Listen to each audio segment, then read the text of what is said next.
When people ask me, what do you do? It's a very difficult thing for me to answer. I mean, first and foremost, yes, I'm a photographer, I'm an artist.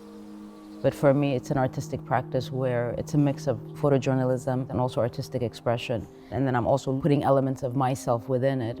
That's what makes the work interesting and rich, is just being able to visualize all the different things that I've experienced and all the different stories that I've heard.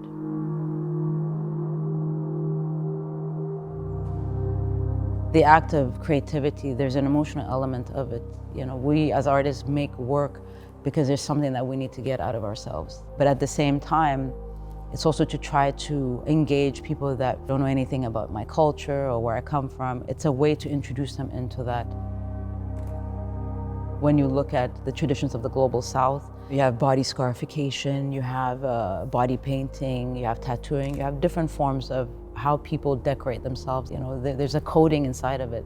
So in a sense, I'm bringing very traditional elements into the future and then having my conversation and my layering within it. To make artwork authentic, it has to be authentically coming from you and your own experiences. So all the work that I'm doing in Bradford or in Glasgow or Belfast and Cardiff, what I'm experiencing is going to exist in that work. It's not just me coming and taking photos.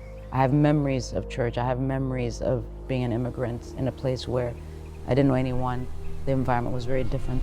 The weather is not what I'm used to. So all these things formulate what is my final piece. When I make my artwork, it's a lot of intense process. It takes a great deal of time, to do setups, to find the right light. There's all these components. And then when I shoot the sitters, it's sort of a moment for me that brings me back to my journalistic way of doing portraits. It's that human relationship and that connection. That's what I'm looking for at the end of the day. When I'm shooting in a location, I pick a specific location because of aesthetics, its shaping, the light and what have you. But for the studio, very early on, I realized that I want to see my studio live, that I don't want to digitally put it in. So most of the work, the back is actually a real setting, it's a real setup, it's a real painting.